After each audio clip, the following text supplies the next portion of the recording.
Hello friends, तो कैसे हैं आप सब। आई होप कि आप लोग बहुत बढ़िया हो। चलिए एक नए कॉन्सेप्ट को सीखते हैं आज के इस सेशन में। देखिए, मैंने आपको नरेशन स्टार्ट करवाया है जिसमें हम ऑलरेडी 8 पार्ट्स कवर कर चुके हैं इस सीरीज़ में। डायरेक्ट से इनडायरेक्ट बनाना सीख रहे हैं, अलग अलग सेंटेंसेस के फॉर्म्स का। हमने सीखा असर्टिव सेंटेंसेस को कैसे डायरेक्ट से इनडायरेक्ट में चेंज करें, इंटेरोगेटिव को, इंपेरेटिव को। पार्ट 9 है इस सीरीज़ का और आज सीखेंगे एक्सक्लामेटरी वाले सेंटेंसेस को कैसे डायरेक्ट टू इनडायरेक्ट में चेंज करें। ठीक है, तो let's start. But before that एक चीज़ मैं बता दूं, ये आज पार्ट 1 होगा एक्सक्लामेटरी वाले का। 2 पार्ट्स में मैंने तोड़ दिया है ताकि आपको सहूलियत बनी रहे। ठीक है, आपको ज़्यादा कन्फ्यूजन ना हो। आज ये 3 पार्ट डिस्कस करेंगे इस वीडियो में, जिसमें आपको जॉय देखने को मिलेगा, यानी कि जॉय वाले सेंटेंसेस को कैसे चेंज करेंगे, दुख वाले को। ठीक है, और इसके अलावा अगर रिग्रेट वाले सेंटेंसेस हो तो उनको कैसे चेंज करेंगे। ठीक है, तो आइए स्टार्ट करते हैं। रोज नए तरीके से वीडियो के जरिए अंग्रेजी सीखने के लिए हिंदखोज चैनल को सब्सक्राइब करें और बेल आइकन पर क्लिक करें।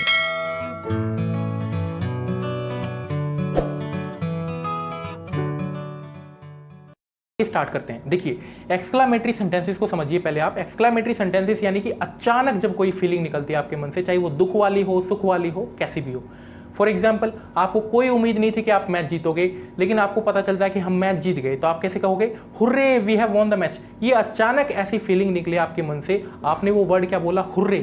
तो जब भी कोई इसको पढ़ेगा ना हुर्रे, तो आपको एक एक्सक्लामेटरी साइन लगा हुआ मिलेगा, जिससे ये शो होगा कि ये जो फीलिंग है ना वो अचानक निकली है और वो खुशी वाली फीलिंग है। इसलिए हुर्रे, आह या फिर वाह जो वाली फीलिंग है, वर्ड्स हैं, इसको मैंने जॉय वाले कैटेगरी में रखा है, क्योंकि ये जॉय प्रकट कर रहे हैं। फॉर एग्जाम्पल, आप कहते हो वाओ कितना बढ़िया पैलेस है, पैलेस मतलब महल है। ठीक है, तो वहाँ पे आपने वाओ का इस्तेमाल किया, फिर वाह का इस्तेमाल किया, आह कितना बढ़िया खाना है।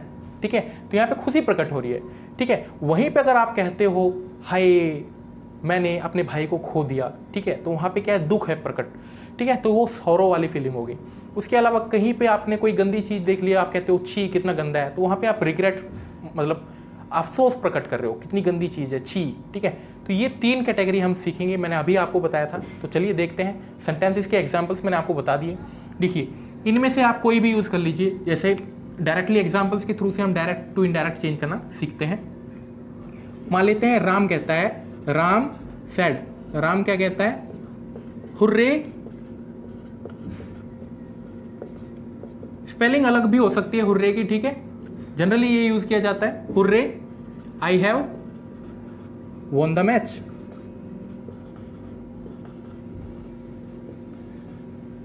ठीक है, और इस टाइप से यहाँ पे फुल स्टॉप और ये आपका इन्वर्टेड कोमास बंद। हुर्रे के बाद मैंने एक्सक्लामेटरी साइन लगाया, ये चीज़ आपने देखी। अब बात आती है कि ये तो डायरेक्ट फॉर्म में है, इसे इनडायरेक्ट में कैसे चेंज करें। देखिए, जब बात आएगी इनडायरेक्ट की, तो याद रख लीजिए कि आप इन्वर्टेड कोमास हटाने के लिए क्या यूज़ करोगे, दैट का। क्या यूज़ करोगे, दैट का। और ये वाला जो चीज़ है ना, ये सैड, आपको मैं बताया था कि ये हमेशा चेंज होता है इसको देख के। इंपेरेटिव में बताया था अगर कमांड हो तो ये कमांडेड बन जाता है, लेकिन ये तो इंपेरेटिव तो है नहीं, है ना। ऑर्डर था तो ऑर्डर्ड बन जाता था। तो ये ऐसा तो है नहीं, यहाँ पे इंपेरेटिव तो है नहीं, यहाँ पे एक्सक्लामेटरी है, तो यहाँ पे भी कुछ चेंज होगा यार। तो क्या चेंज करेंगे ये बताइए। ये क्या है, हुर्रे, क्या प्रकट हो रहा है, खुशी। तो आप कुछ नहीं करोगे, आप लगाओगे जब भी जॉय प्रकट होगा आपका, तो आप लिखोगे exclaimed with Joy, exclaimed with Joy. दुख होता तो क्या लिखते, एक्सक्लेम्ड विद सॉरो। ठीक है, रिग्रेट होता तो एक्सक्लेम्ड विद रिग्रेट। ठीक है, तो कुछ नहीं है, सैड को हटाने के लिए आप ये लिखोगे एक्सक्लेम्ड विद जॉय। तो लिखिए, हम इनडायरेक्ट फॉर्म में यहाँ पे बना रहे हैं। देखिए, तो राम एक्सक्लेम्ड विद क्या, जॉय सॉरो, खुशी है ना, I have won the match, खुशी है ये तो exclaimed with Joy. Inverted commas हटाना है, सैड की तो बात हो गई, सैड के लिए तो ये लगा दिया। इन्वर्टेड कोमास हटाना है, दैट, खत्म। इतना पार्ट खत्म हो चुका है। अब बात आती है इसकी। अब हुर्रे के कारण ही तो आपने ये लगाया था एक्सक्लेम्ड विद जॉय, तो हुर्रे को हटा दीजिए। यानी कि एक बार जो यहाँ पे ये वर्ड आपने देख लिए, उससे पता लग गया कि ये जॉय है, सोरो है, तो अब इनडायरेक्ट फॉर्म में इनको मत लगा दीजिएगा। ठीक है, इसने बता दिया ऑलरेडी कि भाई खुशी है कि दुख है, इसलिए आपने ये वर्ड लगा दिया इसकी जगह पे, रिप्लेस कर दिया उसको, हुर्रे को, इससे। ठीक है, अब बात आती है, इतने पार्ट को तो हम नहीं करेंगे, हुर्रे के लिए हम कोई कुछ इस्तेमाल नहीं करेंगे, ना ही तो हुर्रे यहाँ पे आएगा। अब आते हैं यहाँ पे I have one the match. अब खुद बताओ आप, आई आपका ये चीज़ आपको याद है, सन बाय 1 2 3। कैसे चेंज करते हैं प्रोनाउन को? पार्ट 3 ऑफ द सीरीज मैंने बताया है, नरेशन सीरीज के पार्ट 3 में, कि कैसे प्रोनाउन को चेंज किया जाता है। आप प्लीज़ जाके देखिए, आपको लिंक डिस्क्रिप्शन बॉक्स में मिल जाएगा। ठीक है, फर्स्ट पर्सन है आपका आई, सब्जेक्ट के अकॉर्डिंग चेंज, सब्जेक्ट आपका राम, तो राम जो है ही के रूप में लिखा जाएगा यहाँ पे। Ram exclaimed with Joy that he, ये पास्ट में है, तो आप ये बताइए हैव का आप किस में चेंज करोगे? हैव का पास्ट क्या होगा? हैड। क्या होगा? हैड। तो ही हैड, ये भी खत्म। अब आता है यहाँ पे हैव का आपने कर दिया, हैव वॉन का, क्योंकि आपका थर्ड फॉर्म होता है। ठीक है, विन वॉन, तो इसके लिए कुछ चेंज करने की जरूरत नहीं है। वी वॉन द मैच का द मैच, और ये फुल स्टॉप। फुल स्टॉप अब कुछ नहीं आएगा, ना एक्सक्लामेटरी साइन ना कुछ, फुल स्टॉप आएगा। तो एक बार दोबारा देख लीजिए, Ram exclaimed with Joy that he had von the match, इसका ये वाला बन गया। ठीक है, आगे बढ़े। देखिए अभी हमने जस्ट किया एक जॉय का एग्जाम्पल, अब एक बार कर लेते हैं हम सौरो का एग्जाम्पल। ठीक है, तो हुर्रे आ वाह जब भी आ जाए वो आपका जॉय वाला होगा सेंटेंस, आप बना लोगे। सैड को हटाने के लिए एक्सक्लेम्ड विद जॉय। वहीं अगर दुख का कुछ हो तो सैड को हटाने के लिए आप क्या यूज करोगे? Exclaimed with sorrow. Exclaimed with sorrow. ठीक है, एग्जाम्पल लेते हैं। एग्जाम्पल है आपका अशोक सेड। अशोक ने क्या कहा? देखिए, अलास, हाय। ठीक है, I have lost my purse. ठीक है, मैंने अपना पर्स खो दिया। ठीक है, तो अब ये डायरेक्ट फॉर्म में है आपका, इनडायरेक्ट में चेंज करना है। बहुत इजी, बहुत ज़्यादा। I have lost my purse, मैं अपना पर्स खो चुका हूँ, इसने जो है दुख प्रकट करते हुए बताया ये चीज़। तो हमें पता चल गया कि अलास, अलास आपका दुख की कैटेगरी में आता है, सोरो, यानी कि एक्सक्लेम्ड विद सोरो, यानी कि अशोक एक्सक्लेम्ड क्या? विद सोरो, दुख के साथ इसने प्रकट किया। इन्वर्टेड कोमास हटाने के लिए, सैड को हटाने के लिए तो ये लगा दिया, पता लग गया इसको देख के कि भाई ये आएगा। अब इन्वर्टेड कोमास हटाने के लिए आपने दैट लगा दिया, खत्म। इतना पार्ट हमारा बन चुका है। अलास आपका नहीं आएगा, क्यों नहीं आएगा आपका? अभी सिखाया था, इसी को तो देख के आपने ये लगाया exclaimed with Joy is sorrow, इतना बड़ा सा। ठीक है, तो नहीं आया। आई आपका फर्स्ट पर्सन सब्जेक्ट के अकॉर्डिंग चेंज, रूल यही वाला लगेगा। ठीक है, फर्स्ट पर्सन सब्जेक्ट के अकॉर्डिंग चेंज, सब्जेक्ट आपका क्या है यहाँ पे? अशोक, अशोक आपका ही में चेंज हो जाएगा। Ashok exclaimed with sorrow that he. Past, इसको भी पास्ट बनाइए, अभी सिखाया था। अगर ये आपका पास्ट में हो रिपोर्टिंग वर्ब तो आप अंदर भी पास्ट बनाओगे। ठीक है, तो Ashok exclaimed with sorrow that he have का हैड, हैव का हैड। उसके बाद लॉस्ट का लॉस्ट, माई का माई, पर्स का लॉस्ट का लॉस्ट, माई का माई नहीं होगा। देखिए आप खुद बताइए, आई माई होता है ना, आई का माई बनाया, आई का माई बना है यहाँ पे, तो आपने यहाँ पे ही लिखा है, तो आई का माई बनेगा तो ही का क्या बनेगा? हिज, ही का हिज। आपको ये टेबल याद होनी चाहिए जो मैंने पार्ट 3 में बताई थी, प्लीज़ जाके देखिए, नहीं तो आपको कुछ भी समझ नहीं आएगा। ठीक है, तो आई का आपने माई बोला है तो आपने इसके लिए ही यूज़ किया, तो ही का हिज बोलोगे, तो ही हैड लॉस्ट हिज, उसके बाद पर्स, और ये फिनिश। यहाँ पे फुल स्टॉप आएगा। अब मत लगा देना कोई उल्टा पुल्टा साइन, नहीं तो फिर गलत हो जाएगा।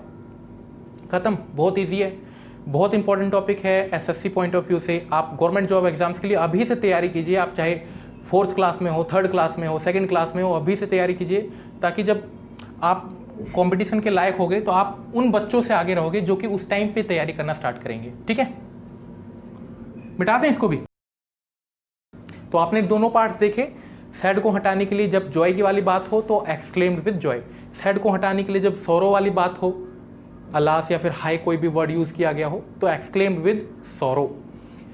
जब कोई ऐसी बात हो, फाई मतलब छी, मुझे ये पसंद नहीं है, तो रिग्रेट, एक्सक्लेम्ड विद रिग्रेट या डिसअप्रूवल। ठीक है, तो एक सेंटेंस लेते हैं, एग्जाम्पल के थ्रू से करेंगे। डायरेक्ट फॉर्म में क्या है, मान लेते हैं ये आता है। चलिए, राम सेड, क्या कहता है राम? फाई, ची, आई डोंट लाइक हिम, मैं उसे पसंद नहीं करता, और ये फिनिश सेंटेंस यहाँ पे। इसका इनडायरेक्ट फॉर्म में चेंज करना बहुत ईजी, वही सैड आपको दिख गया कि फाई है, फाई के लिए आपने क्या है यहाँ पे रिग्रेट और डिसअप्रूवल लगाया, आप कुछ भी लिख सकते हो। तो राम सैड को हटाने के लिए जल्दी बताइए, जल्दी जल्दी जल्दी जल्दी, देखिए एक्सक्लेम्ड विद डिसअप्रूवल बोल दो या फिर रिग्रेट बोल दो, आप क्या लगाना चाहते हो, रिग्रेट ही लिख लीजिए आप, या डिसअप्रूवल दोनों लिख सकते हो आप, ऐसी कोई, मैं रिग्रेट लिख देता हूँ चलो। तो Ram exclaimed with regret, inverted commas हटाने के लिए दैट, इन्वर्टेड कोमास हटाने के लिए दैट, फाई आपका आएगा नहीं क्योंकि इसी को देख के तो आपने ये इतना बड़ा सा लिखा है एक्सक्लेम्ड विद रिग्रेट, ठीक है। इतना पार्ट बन चुका है। अब क्या है, आई आपको जस्ट अभी बताया था, ही में चेंज कर देना आपको इसके अकॉर्डिंग, राम के अकॉर्डिंग, ठीक है। डोंट का ये पास्ट में है, आप ये बताइए यहाँ पे क्या आप लगाओगे, ही don't, he did not. Do not का डोंट पता है ना, डोंट का मतलब क्या है, डोंट आपका शॉर्ट फॉर्म में है, डोंट को आप एक्सपेंड करोगे तो डू नॉट बनेगा। तो सिमिलरली जब आप डू नॉट को पास्ट फॉर्म में लिखोगे, क्योंकि इसने ऑर्डर दिया भाई पास्ट में चेंज कर दो, रिपोर्टिंग वर्ब ने, डू नॉट का डिड नॉट, तो दैट ही डिड नॉट। उसके बाद लाइक का लाइक, हिम का हिम आपका कौन सा फॉर्म है, ये याद है, फॉर्म कह रहा हूं मैं, सॉरी, कौन सा पर्सन है आपका, first person, second person, third person, third person है, ही हिज हिम, ये आपका जो ही सी इट होता है या फिर दे, ये आपका ये थर्ड पर्सन में आता है, और थर्ड पर्सन का नो चेंज, कोई बदलाव नहीं करना हमें प्रोनाउन में, third part of the series, दोबारा कहूँगा जाके देखिए, ठीक है। तो Ram exclaimed with regret that he did not like him का हिम छोड़ दीजिए, और ये खत्म, ठीक है। था ना इजी, बहुत ज़्यादा इजी था। तो चलिए आपके लिए एक एग्जाम्पल देता हूँ मैं, जो कि आपको अटेम्प्ट करना है, कमेंट बॉक्स में देखता हूँ कितने लोगों को ये वाला कॉन्सेप्ट समझ आया, ठीक है। तो डायरेक्ट फॉर्म में लिखा है ये हमारा, क्या लिखा है, राम सेड, राम ने क्या कहा, वाओ वाओ, उसके बाद उसने क्या कहा, I like the palace, palace पता है आपको, महल, ठीक है। Ram said wow I like the palace. आपको ये डायरेक्ट से इनडायरेक्ट फॉर्म में बनाना है और अटेम्प्ट करना है कमेंट बॉक्स में, देखता हूँ कितने लोग सही कर पाते हैं, ठीक है। और जो रेगुलर हैं, जो रेगुलर इस सीरीज़ को देख रहे हैं, उनको मेरी तरफ से जो है काफ़ी गुड विशेस, ठीक है। आप लोग काफ़ी अच्छा करोगे, मुझे आशा है आप लोग जल्दी ही बेटर करोगे अपने आप को, अच्छा परफॉर्म कर रहे हो आप लोग, मैं कमेंट्स पढ़ता हूँ सभी का। इसके अलावा दोस्तों, आपको ये वीडियो और मेरी मेहनत पसंद आई तो प्लीज़ थम्स अप कीजिए, ठीक है। ये मेरे को मोटिवेट करेगा और ऐसी फ्री वीडियोस अपलोड करने के लिए। इसके अलावा अगर आप इंस्टाग्राम यूज़ करते हो तो हिनखोज को फॉलो कीजिए इंस्टाग्राम पेज पे, और साथ ही साथ नमस्ते इंग्लिश ऐप को डाउनलोड कीजिए, बहुत सारे फ्री कोर्सेज अवेलेबल हैं। मैं जल्द ही पढ़ाने जा रहा हूँ, अराउंड 20 नवंबर के आसपास एक बैच स्टार्ट होगा हमारा, SSC, CGL, CHSL यानी कि गवर्नमेंट जॉब एग्जाम्स के लिए जो प्रिपेयर कर रहे हैं, रेलवे के लिए प्रिपेयर कर रहे हैं, उनमें जो इंग्लिश पूछी जाती है उसके लिए अगर आप प्रिपेयर कर रहे हो, अभी से आपको प्रिपेयर करना चाहते हो अपने आप को, तो बैच स्टार्ट कर रहा हूँ, आप ज्वाइन कर सकते हो। अपने दोस्तों तक बताइए अभी फ़िलहाल इस बात को, ठीक है। We are about to start that course, जैसे मैंने आपको बताया, ठीक है। आप इतना कीजिए कि आप अपने दोस्तों तक बताइए इस बारे में।